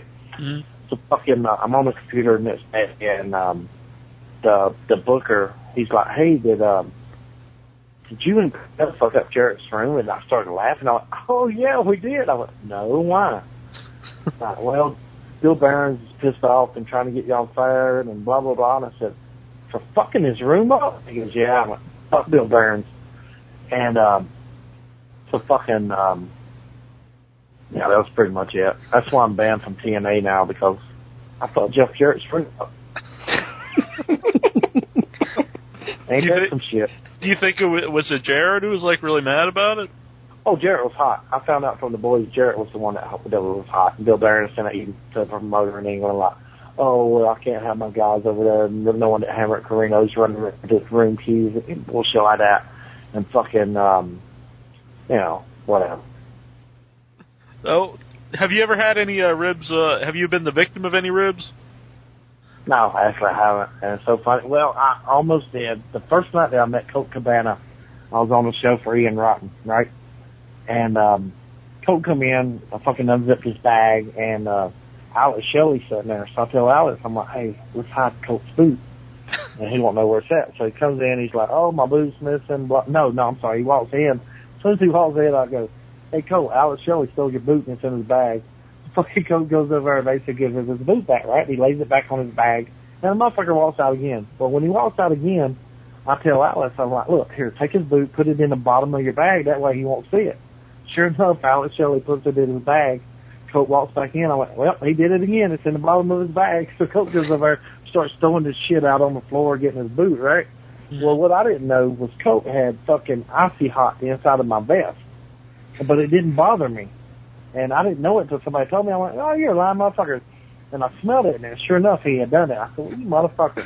So he was out there doing gimmicks or whatever, and he had done wrestled and packed his bag. So I took one of his boot strings out of his boots because he had Ring of Honor the next night. And I said, I called him when he left. I said, look, I did a rib on you. I said, you won't know what it is till you fix your shit. I said, but when you find it, call me and I'll let you know where it's at. So he called me like the next day and he's like, Hamrick, I'm at fucking Ring of Honor. Where's my goddamn bootlace? Don't know. I don't know. I tell you, one of the funniest shits I heard was, it's not really a rib, but it's such a funny story. And the guy, I did rib the guy. There was a guy named Zubov that works as a Russian, on the Indies. Uh-huh. And he came in and set his shit down.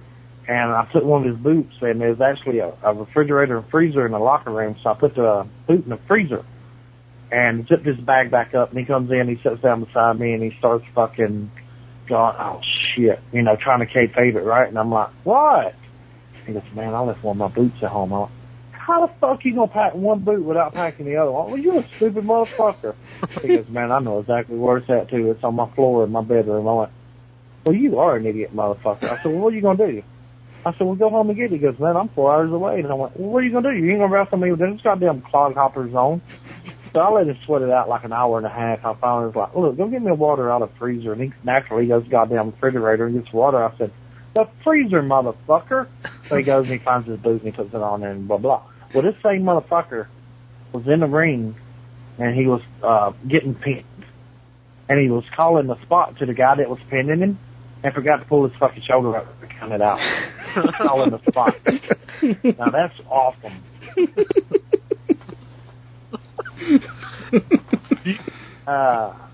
Another good rib story. I've got 2 more and then I'll stop with the ribs. All right. No, ribs are good. Me and a few buddies of mine named Boomer Payne, Sonny Landell, and Shane Austin are working the show for this guy named Bob Keller somewhere in South Carolina. Well, Greg Valentine was supposed to be there, so he was going to no-show him or whatever. So Bob Keller comes up to me and he's like, Hamrick, I'll give you an extra $50 if you make the main event go off, real good. I went, hey, all right, cool. So we're in South Carolina, so there's no color, there's no fighting through the crowd, there's no nut shots, there's no shit, you know what I'm saying? So fucking, we're sitting in the little shower stall by ourselves, all 4 of us, and I tell one of the guys, I said, Boomer, I said, get your blade out like you're fixing a blade. I said, you go tell the fucking promoter what he's doing. So sure enough, the promoter comes back there a few minutes later, and Boomer's got his blade out like he's about to cut it. And he's looking at me, but he's talking to him. He's like, what's he doing with that? I went, well, he's going to get color. He goes, why would he get color? I said, what's up? Well, I'm going to hit him with a chair. He goes, why are you going to hit him with a chair? I said, because we're going to be fighting through the crowd. So I figured just threw his hands up. He's like, God damn. He walked down and he heard us pop, so he knew it was a rib. Okay. So he worked the show, too, and when he was in the ring, Boomer had some super glue, and he super glued his fucking shoes to the bench, and he locked his fucking briefcase, right? So he comes back, and the suitcase is locked, and he's like, well, can't get the paydays, they're in a briefcase or whatever, and we was like, dude, don't worry about it. It's what's under your fucking shoe. He tried to reach and pull the shoe up, and it was fucking glued to the thing. So the biggest rib of all that night was, he was expecting that main event to go good. He really wanted a good main event. So it was me and Sonny Landell against Boomer and Shane. And I said, you know what? I said, let's fuck with this motherfucker. I said, why don't we do a 2 out 3 falls? But he don't know it's 2 out 3 falls. I said, y'all come in, let's go to shoot together, we'll do-si-do, sunset flip, 1, 2, 3. I said, when the bell rings, he'll take the fucking match. I said, but then after that, go to the microphone challenge for another fall, and then we'll beat you again later on. So sure enough, he said he was back there and he heard the Hills music, he heard the Babies music. Like 3 seconds later, he heard a fucking bell ring again. He heard the Babies music again. He went, oh no, those motherfuckers didn't. He thought we fucked him.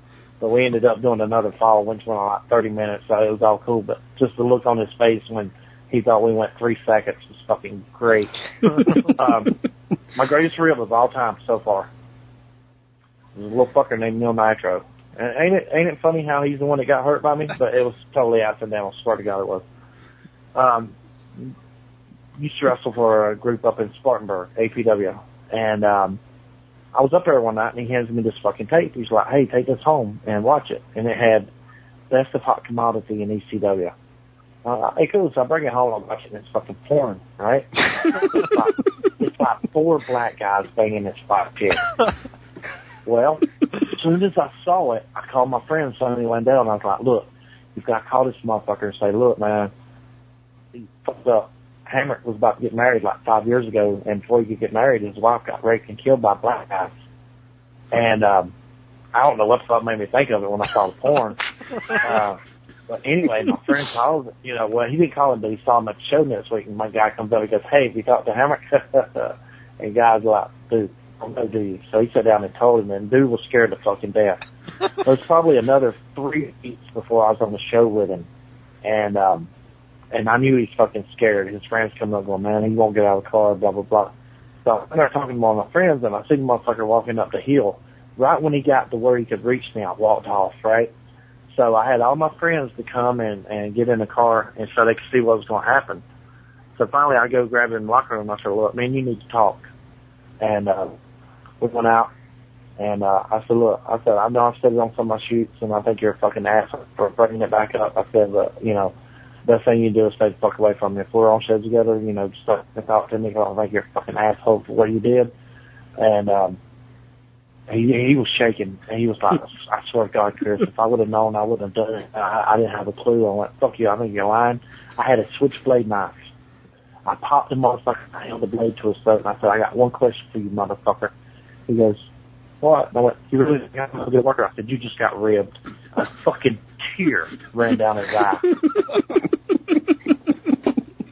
Fucking great. And I just wish I had it on film. Is it funny to rib guys who get, like, upset and angry, or guys that you have fun with it? There really is no ribs anymore. Yeah. I mean, like, if me and Al Snow was in a promotion together, or me and Marty, we would probably be strung up. But I think it's fun, you know, and it's just like this. If I like you, I'm gonna aggravate you. If I see you on the show and I don't aggravate you or I don't talk to you, then that means you really ain't done anything to impress me or I don't like you. Right. You know, the more I aggravate you, the more I like you. And there's a guy, and I won't even mention his name because I don't want to have heat or whatever. But me and my buddies used to aggravate it, and just harmless ribs, you know. And he would get so pissed. And I was like, look, dude, you know, this is like a fucking badge of honor. This is me welcoming you to be one of the boys. You know what I'm saying? If I like you enough to rib you, then it means that you're over with me. So don't take it as a fucking insult. But every time he would get pissed off. So finally I was like, you know what? Fuck you. You know, rib-taking motherfucker. You know, I'm tired of explaining you. And if you're going to get mad every time I say something funny, fuck you. You know? Right. So then, like, he would walk in the room. I was like, oh, everybody quit having fun. The fun police is here. Yeah. Do you have a question? Don't say anything funny. You got a question from the board, Barb? Yeah, I do. One of our fans, Rocky, wants to know, what's the best town for rats? I don't know. You know what? And I'll be straight honest with you. I've never been one to mess with the rats. Mainly because if you don't take them, somebody else can get them. You know what I'm saying? Right. West Virginia was always good for rats. You hear that, Incher? Okay, I'm listening.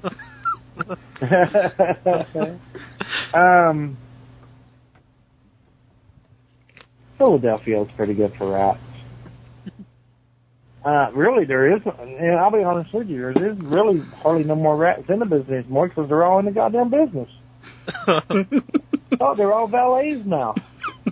And same thing with March. There's no fans because they're all in the fucking ring. And I cannot stand it. And it's really just fucking eats my fucking ass up. If you go to an indie show and there's a motherfucker there with his girlfriend as a valet, and she's so goddamn ugly she'd make a strap-on go limp. And you're like, why the fuck would you even want to walk out with this ugly-looking bitch? You know what I'm saying? Right. Because when you think of valets or women wrestlers, you think of good-looking motherfuckers that are built and nice to look at, you know? Right. Not a motherfucker that looks like she ate the goddamn table for supper. Nobody wants to see that bullshit. You know, what's going to be her finish? She going to set on you? You going to fucking disappear? Fuck that. And then they get jealous when you talk to the motherfuckers. You know what I'm saying? Mm-hmm. I'm like, please, bitch couldn't bum a fuck off me. Why do you get mad? Here in our chat room, Super Santos, he wants to know, what do you think of the TNA's six-sided ring? You know what? I've never been in this six-sided ring. When I was with TNA, they still had the regular ring. Mm-hmm. But I think that I could pull off some pretty cool springboards off that motherfucker. Yeah. Mm-hmm. I've heard some people say it's like for the bigger guys, it's a little small. But for like the high-flying guys, like you said, like doing the springboards and stuff, because the ropes are really tight. Right. And you got, I mean, like you could jump from one side to the other. You know what I'm saying? Pretty easy and shit. Mm-hmm. And plus, I mean, and think about it this way: who the fuck wants to watch big guys wrestle anyway? You know, they'd rather watch the fucking high-flying, the cruiserweights, because the cruiserweights are where it's at right now. Mm-hmm. Show me a motherfucker, a heavyweight that keep him up with AJ Styles. You can't. Mm-hmm. He's not out there. Do you think that's you think those are the guys they should push more in wrestling? Like the exciting guys? Do you think the fans are really kind of tired of just the big guys? Oh no, I'd much rather see Mark Henry versus the Great Khali. When I could see AJ Styles versus fucking Chris Sabin, who wants to see that? That was a hell of a match on the pay-per-view. Mark Henry Kane, and Big Show. Okay, if you say so. I was hoping for a Big Daddy V run-in, but it didn't happen. Yeah. Is there any guys like that you'd like to work with that you never got a chance to? Shawn Michaels.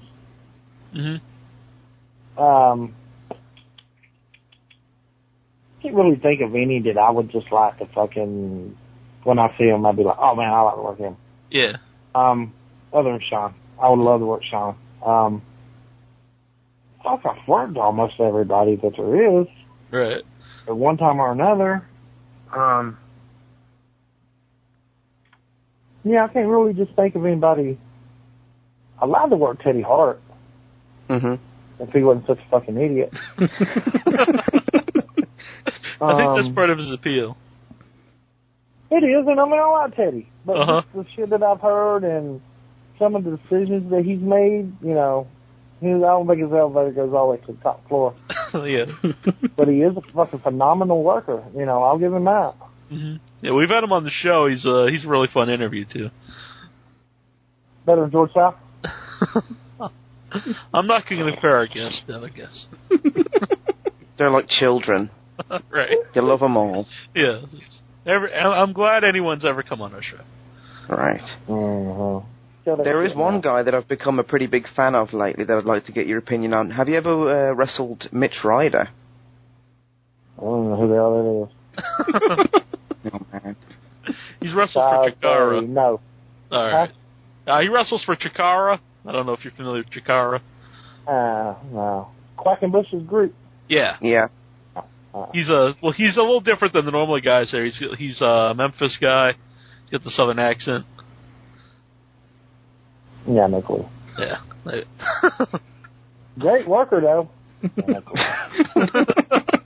No clue he is, but man, he's good. Are there any indie guys like out there that you would tell everybody like keep an eye out for? You know, Sal Renaro. You know Sal? No. Yeah. This motherfucker is fucking awesome, dude. He really is. Sal Renaro's the real deal. Really? And why he ain't got a fucking job in TNA's beyond me. Maybe he's got heat with Jarrett too. But I don't know. I don't understand it. I think Sal Renaro is fucking awesome.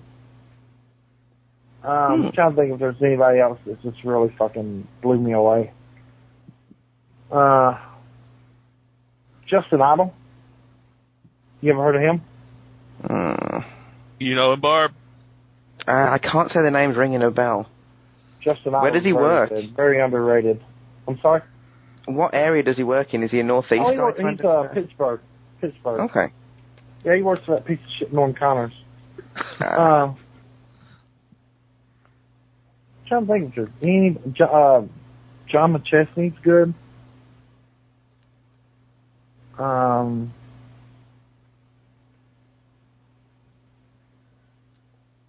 Wow. I know there's some out there, but those are like the main three that really come to mind right now. Yeah.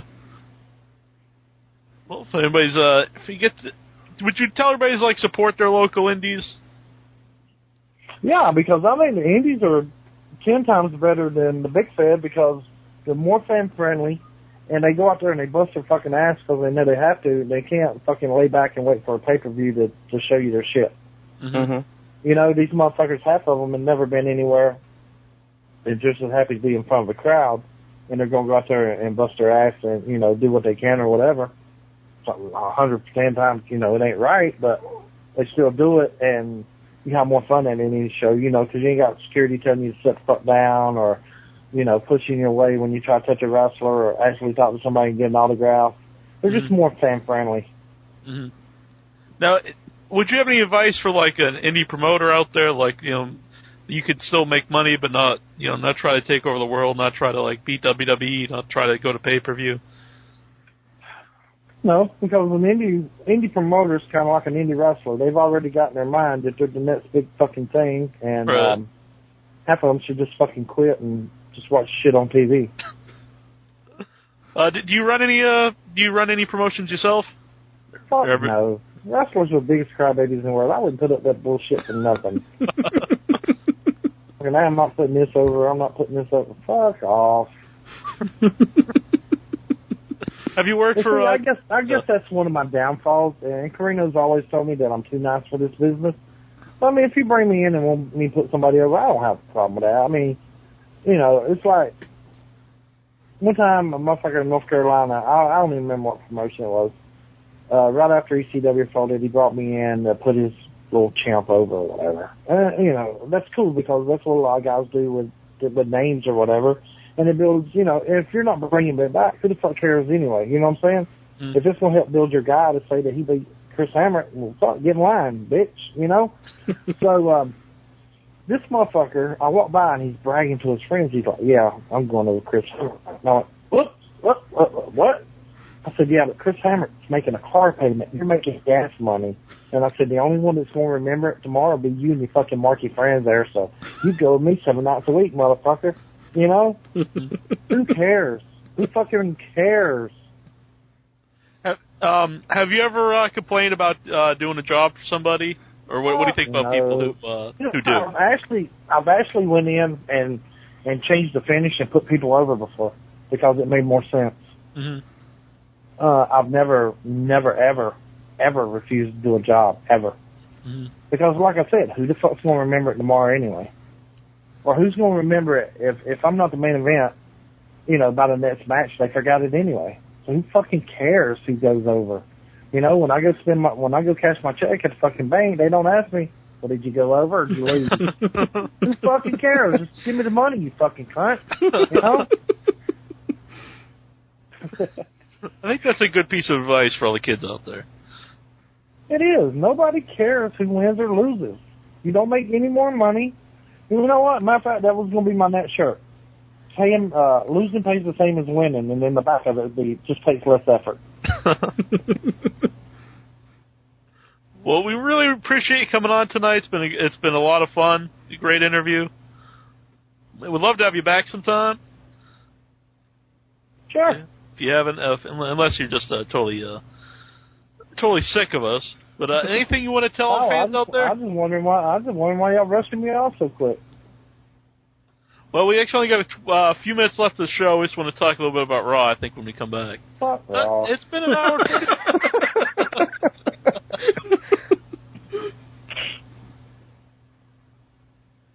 So when you say you don't watch Raw anymore, are you familiar that they put the belt in CM Punk? No. Oh, I heard that. Yeah.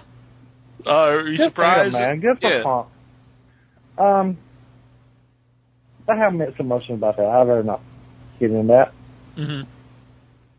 You think that's a good direction, though? Like, because actually a lot of the champions on the show are, like, younger guys now. You got Punk and Kofi, and the tag champs are DiBiase and...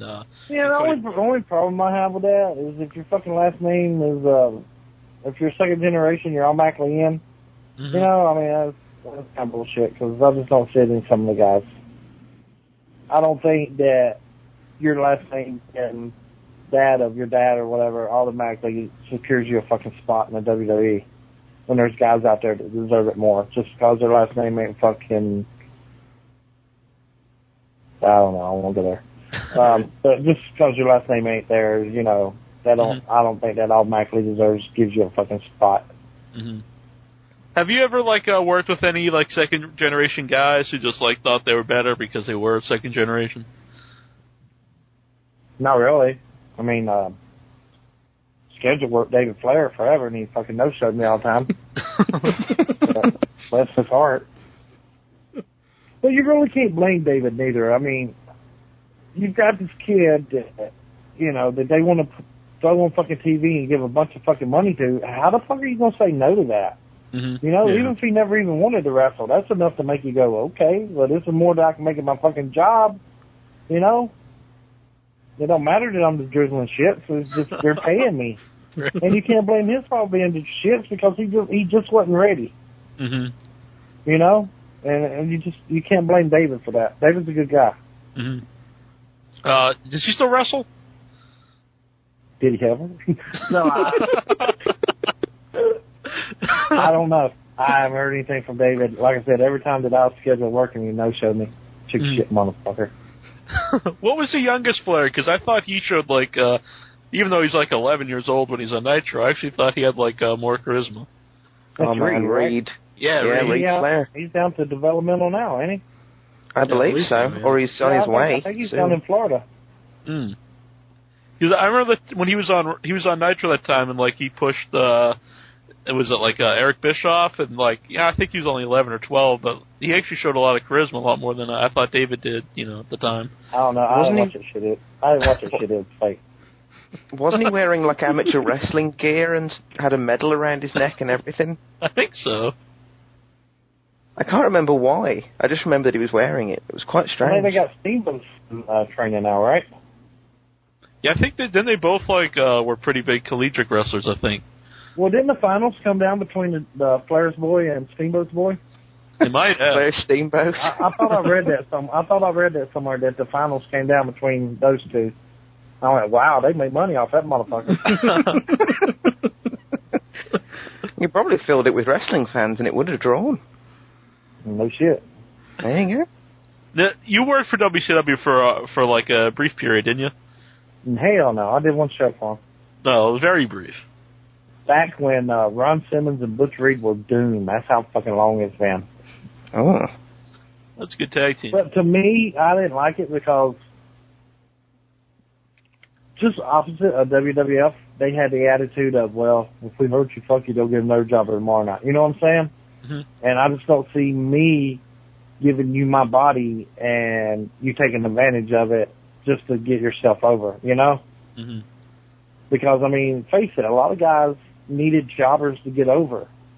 And, if we're willing to sacrifice our body and, be beat in so many seconds or whatever, then I don't think you should try to take advantage and hurt us just because you can.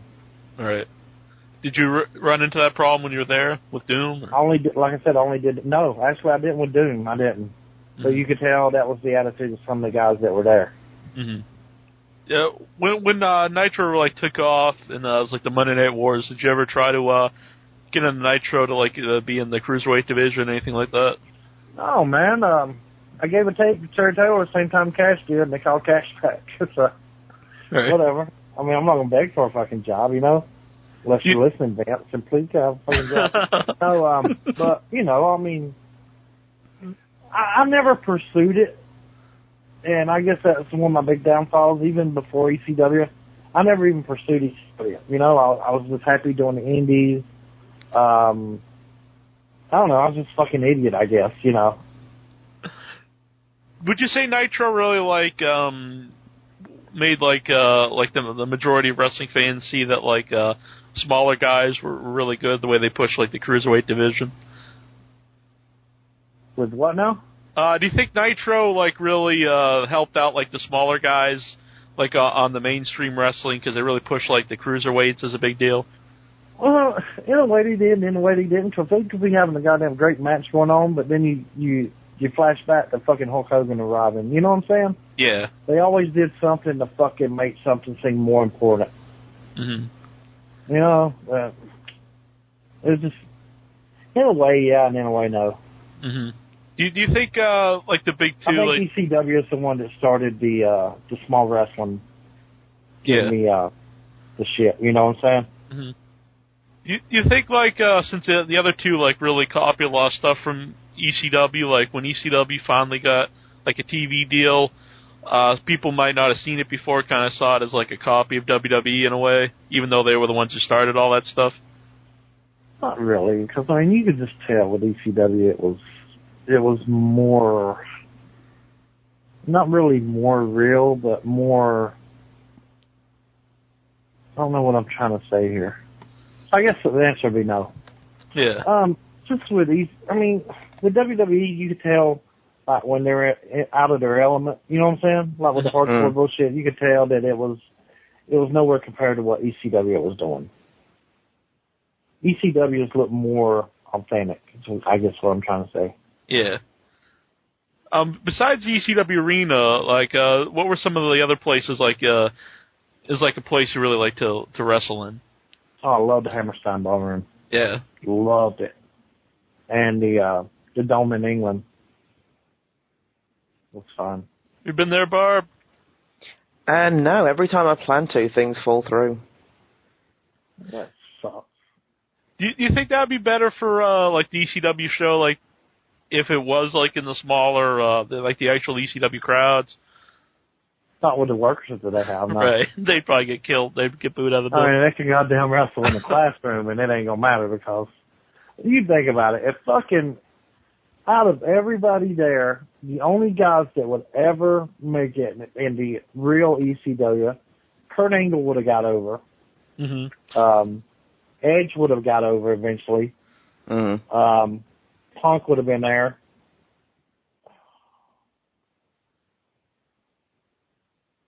I don't really know who's there anymore, but those are like the, you know, anybody else would have been booed out of the goddamn building. You know that, you know?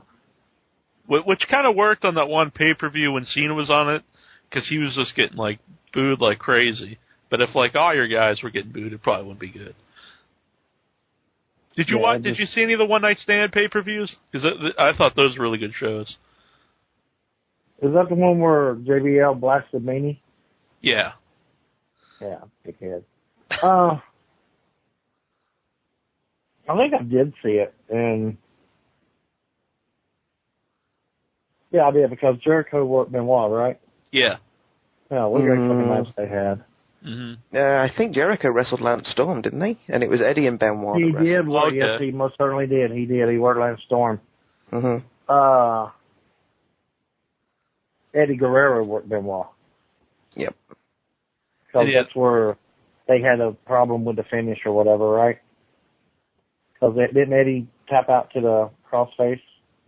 Yeah, I remember the rumors of being in the something. back or something or some bullshit.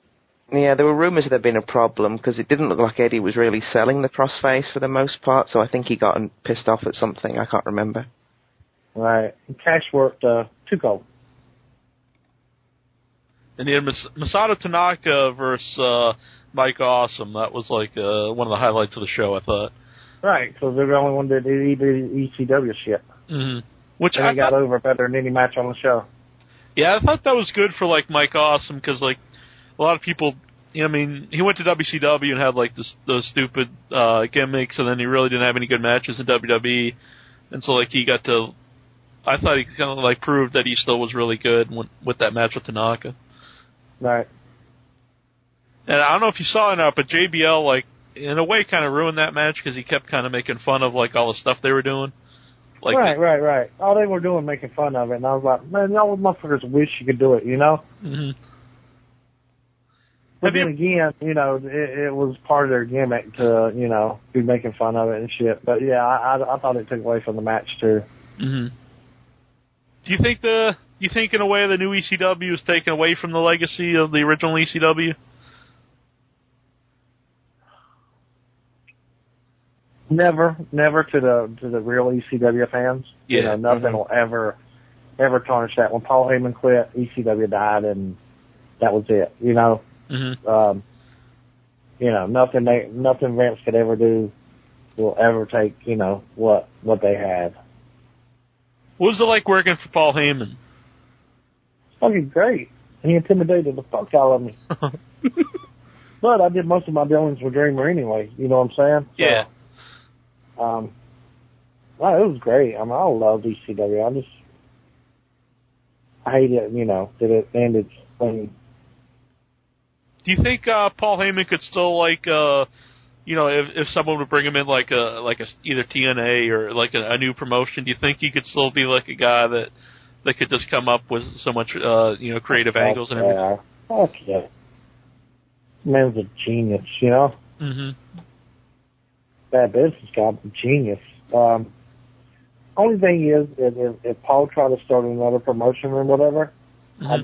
I really don't feel 100% that people would trust him or feel they could trust him because, you know, they get him in he gets them into what they like, then all of a sudden he's gone. You know, and I just don't think they would ever put 100% trust in him.